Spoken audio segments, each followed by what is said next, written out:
On today's Locked On Jayhawks, three biggest takeaways from KU's loss to TCU, including a change needed on the offensive side of the football to a very important position with the team.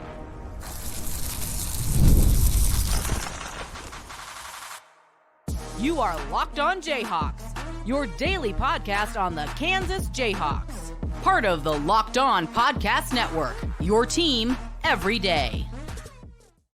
I'm Derek Johnson. You can find me on Twitter at DJohnsonRadio. You can find our show. It's called Locked On Jayhawks anywhere you get your podcasts, including on our YouTube page where you can like and subscribe to the show. And on today's edition of LOJ, we're going to be talking a little bit about KU football, their loss to TCU, takeaways from the game, takeaways through the first 5 games of the season, I guess, and some of the big things that we can kind of move forward from that game. This episode, we'll also get into a little bit of who are the top and bottom performers on Pro Football Focus for KU and their loss to TCU. First, we are brought to you on this show by FanDuel Sportsbook, where you can place a $5 bet, your first $5 bet, and get started with $200 in bonus bets guaranteed. Visit FanDuel.com to get started today. All right, so let's get into our top 3 takeaways from the game. Our number 1 takeaway is a change needs to be made to a key position on the offense. And I don't necessarily even know, I'm going to be hedging my bet a little bit here, if it's the offense coordinator or the quarterback, but a change needs to be made to at least one of those two. I can understand, from a standpoint of maybe you want to see, like, what if you change the offensive coordinator and Jalon Daniels looks more like the guy we've seen in the past? Then what the issue was, right? What if you change the quarterback but keep the offensive coordinator and there are the same issues, or there aren't the issues anymore, right? Doesn't that kind of boil down where maybe some of the issues were coming if you're kind of isolating your different variables, so to speak? It's almost like a science project trying to test, what you're doing here. So from that standpoint, I don't think you want to change out both, at least right now, but you at least need to change one. And I'm also going to give a little bit of a grace period here. I don't necessarily even know if it needs to be changed this week. Ideally, it probably would, but I'll give them through this week. You're playing on the road at Arizona State. You have the bye week after that. Wouldn't it certainly make a lot of sense for KU to say, hey, we're going to utilize the bye week to help get another quarterback comfortable? They have an extra week to game plan and get those number 1 reps in practice. Or we have the extra bye week to give Jim Zabrowski or whoever's going to be calling offensive plays the chance to get comfortable and build a game plan, and kind of ramp up into what's going to be needed the rest of the season there. I think that would certainly make some sense to wait, but clearly change is needed to this passing attack. And the reason I hedged my bet here, we're saying one of the two. It's not just the idea of you look at the variables and say, okay, well, if this is working and this is not with, something else that's different, it kind of tells you what exactly was wrong. But it's also the standpoint of, I think there's certain things that it's tough to distinguish for me that the coaches probably have a better idea of, that Lance Leipold probably has a better idea of whose fault exactly was it. For instance, you think about some of the key plays late in the game. You think about the 3rd and long. You think about the 4th and long that Jalon Daniels had at the end of the game. He throws underneath on like a little drag route and then a little kind of out route at the end of the game. Was that on Jalon Daniels? Was that on a bad passing design of the play? Some of these issues with KU throwing the football, right? How much of it is they're trying to, I think I saw Bill James on Twitter, who's like the guy who basically came up with the money ball idea that was taken and obviously turned into a big thing with the A's and the movie and everything like that. And I don't know, is Bill James the foremost expert on Kansas football or college football? No, probably not. But I think he summarized it pretty well. He was kind of talking about this idea that it feels like KU is only taking these very difficult throws. They're not trying to get any easy or intermediate throws or throws that are designed to get guys open and then make runs after catch. It's everything is needed to be hard for them to kind of do it. And so I don't know. I found that kind of interesting. But yeah, again, it's just not working right now. Jalon Daniels is 15th of 16 quarterbacks in the Big 12 in total QBR. Jalon Daniels is 93rd in the country in total QBR at a 42.2 to this point in time. That is dwarfed by the numbers that he had the past couple of seasons. You look at the passing yards per game, passing yards per attempt, air yards per attempt, all of those rank toward the bottom half of the Big 12, toward the cellar of the Big 12. You look at Pro Football Focus, they're 109th in passing grade on Pro Football Focus. It's clear the offense hasn't been good enough. It's clear a big reason why, and maybe the main reason why, because they actually are running the ball okay, especially considering other teams stack the boxes knowing that that's been KU's bigger strength. So that's limiting even how effective you can be there. Something needs to change for KU because the passing game is just producing at a level that we were used to in the pre-Lance Leipold era. I guess even before that, like you had a good year with Carter Stanley there as a senior.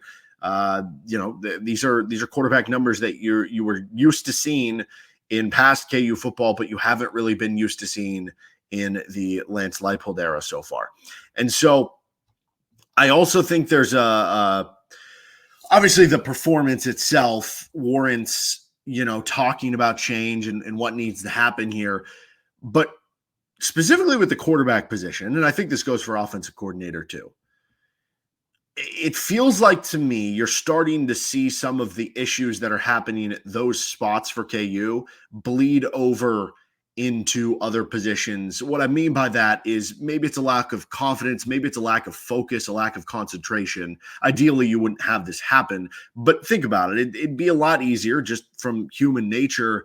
If your quarterback's struggling, your offensive coordinator's not calling good plays, are you really running routes as hard as possible every time? Are you really blocking down the field as a receiver as hard as possible, right? Do you lose that little bit of focus that ends up causing a process-driven issue where it leads to a drop? And it feels like the quarterback position, as much as it is passing the football and converting key plays and being the leader and all this stuff, it is the guy that is, creating confidence in others. And so at the very least, again, whether it's quarterback, whether it's offensive coordinator, whoever you diagnose as being the bigger issue. And again, if you want to wait after this week and wait for the bye, I understand. It's almost like to me that stuff can lead to a confidence boost for the rest of the team. Like you need a spark. Something needs to be a spark for KU right now. And it feels like that could be just that. So that's my number one takeaway from this game and really the first 5 games of the season for KU football. Our number 2 biggest takeaway here is also, defense side of football. KU's defensive scheme is not Big 12 contender caliber. So KU right now, and this was brought on when you look at the TCU game plan here, I talked about this coming in on the preview. TCU throws a lot of short passes. They came into the game ranked 77th in pass blocking grade to TCU, yet they only had given up 2 sacks coming into the game. And they have a lot of these big yard after catch plays. Their quarterback gets the ball out fast. What does that tell you? It tells you that they're throwing a lot of short routes and they're letting their good receivers make plays with the football. So what does Kansas do to counter this? They did not play bump and run coverage. They did not play press man. Play 10 yards off, right? Felt like they were just allowing TCU to get those easy completions to basically say, hey, we're not going to give up a huge play. But the problem is, if you're giving up a 5-play, 70-yard drive for a touchdown, is that really that much different than giving up a 2-play drive where you give up a 60-yard touchdown in the middle of it? No, it's the same result and the same points at the end. At least if you're, playing man coverage, yeah, you might get burned once or twice. You might give up a long touchdown or 2. But in the overall, you might come up with a couple more plays. You might force a couple more interceptions. You might force a couple more sacks because the quarterback has to hold the ball for another split second longer. You might force another turnover, in which they already did a good job of doing that in this game. And so this is what this mainly boils down to me. I was looking at Pro Football Focus. I was looking at the coverage grade for KU compared to everyone else nationally. So I know there's been maybe the first couple games weren't Cobee Bryant's greatest. He's played really well these past couple. I know Mello Dotson these last couple of games hasn't played as well, and he played really well in the first couple games. So kind of unfortunate for KU. They haven't gotten everything clicking on the same side. I know there are areas that KU could do better in man-to-man coverage or, have not done a good enough job here or there. At the end of the day, I still think Marvin Grant's a pretty good player. Like, I still think O.J. Burrows is a starting caliber player in the Big 12. I think Cobee Bryant and Mello Dotson are still going to be NFL players, right? Like, to what degree are they going to be NFL cornerstones? Are they going to be 3rd-round picks? Are they going to be 7th-round picks? Or, guys who have a chance to make the roster as an undrafted free agent? I don't know, but they're going to have a chance to be NFL guys, basically. And I look at it and I say, okay, you should be a good coverage team, right? Experience across the board in the back end.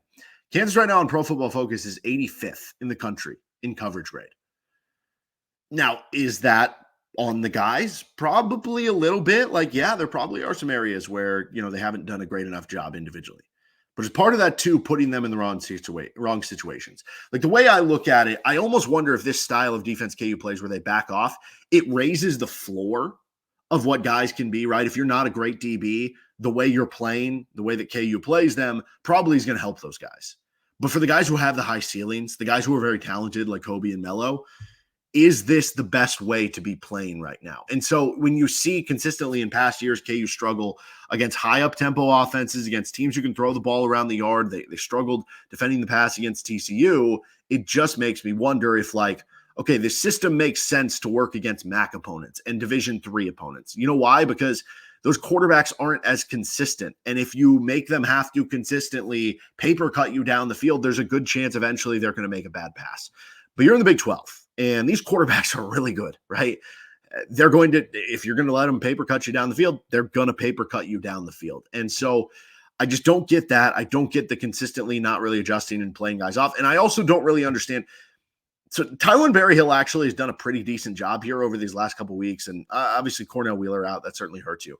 But the area that I don't understand, and this is just setting up Tylan Berryhill for failure. So, like, I'm not even blaming him because in the other stuff, he actually did okay in this game. Why is Tylan Berryhill playing 33 coverage snaps? Can somebody explain that to me, right? He gave up 3 catches on 3 throws at him for 45 yards. So he was giving up 15 yards per play when he was targeted. He had a 38.4 coverage grade, and those were just the ones credited to him. You never know, what's here or there and some of the zone coverages with how that's being credited out. But, like, that's not very good. Meanwhile, Jason Gilliam and Alex Reich, who are kind of more of your, pass coverage type linebackers, played a total of 3 snaps.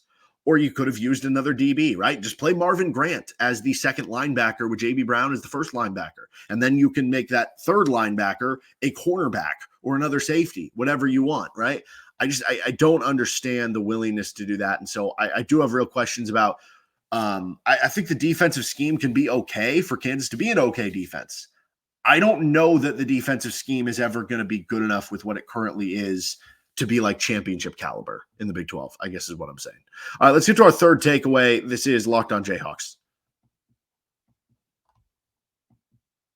This episode of the show is brought to you by FanDuel Sportsbook. Hey, NFL fans, you can start the season with a big return on FanDuel, America's #1 sportsbook. So when you get a hunch in the middle of the game, you can check out the latest stats, view live play-by-play, and so much more on the same page where you place your bets. You'll get started with $200 in bonus bets guaranteed when you place your first $5 bet.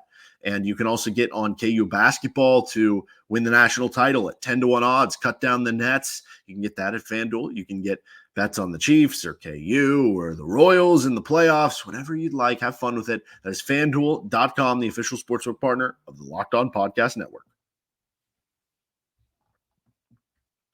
All right, continuing on. Thank you for making Locked On Jayhawks your first listen every day. You can check out Locked On College Football as well.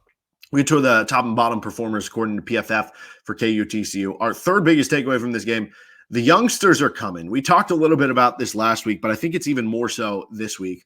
And this applies, it's not like a 20 guys or something like that. But at the end of the day, like, usually you might only see 1 or 2 like freshmen who are in the 2 deep, especially true freshmen. But you look at the offensive side of the football. Calvin Clements got real run. He played 13 snaps. He had a solid grade on Pro Football Focus.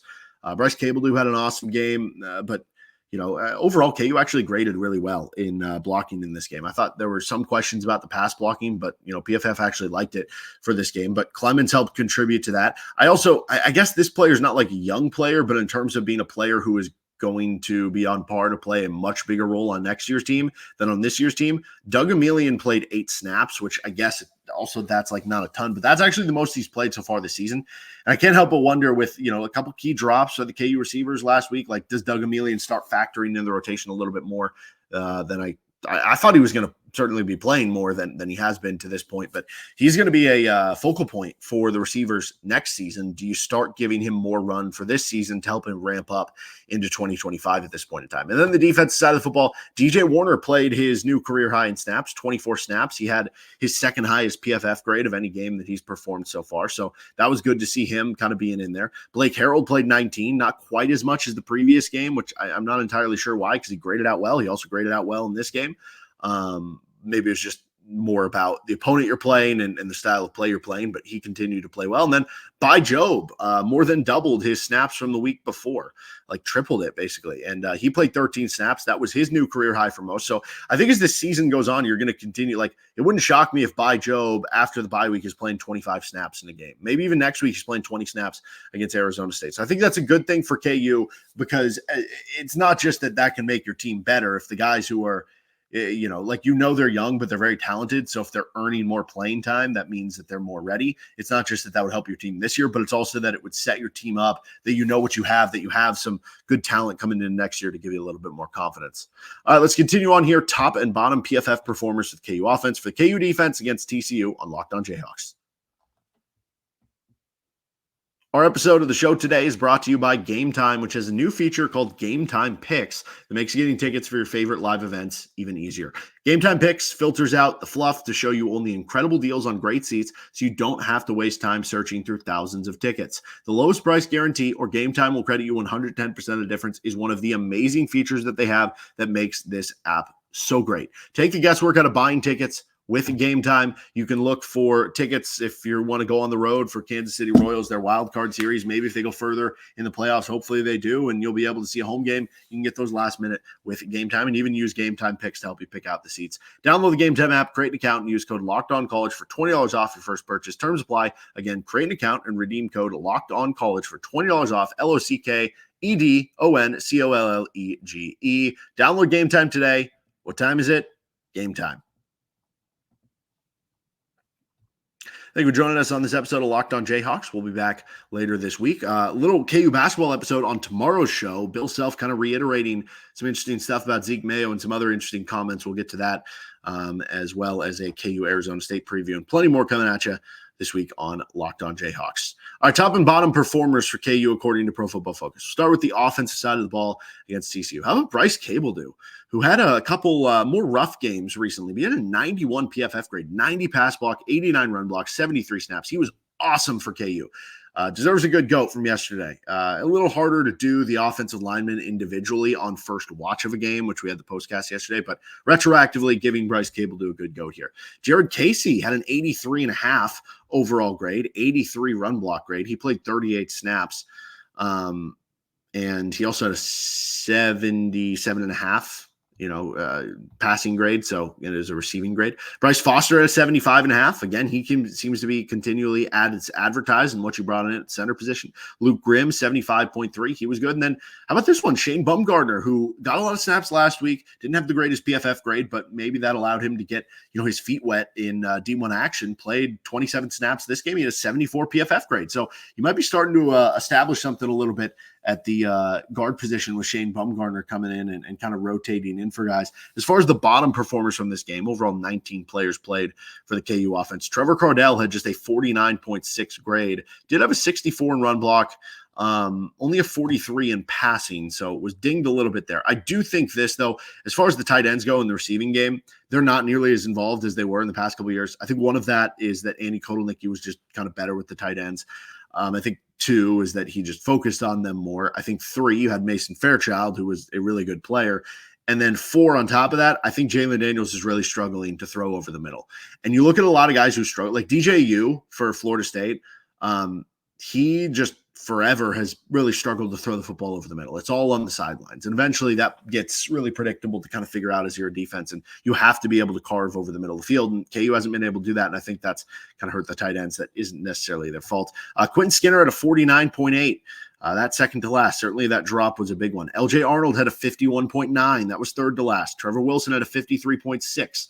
So you see here, as much as the offensive coordinator and the quarterback have struggled, this doesn't help either, right? And then Leighton Cure played 10 snaps. He had a 57.1 for KU. As far as some interesting snap counts here, Leighton Cure did get into double digits. We mentioned Calvin Clements and Shane Bumgardner getting a good amount of time. Kobe Baines was down to 46 snaps. So he was somebody who those snaps from Bumgardner took away. Logan Brown was still at 60 snaps, graded a 73 overall, but Clements took away 13 of those snaps in terms of what he got.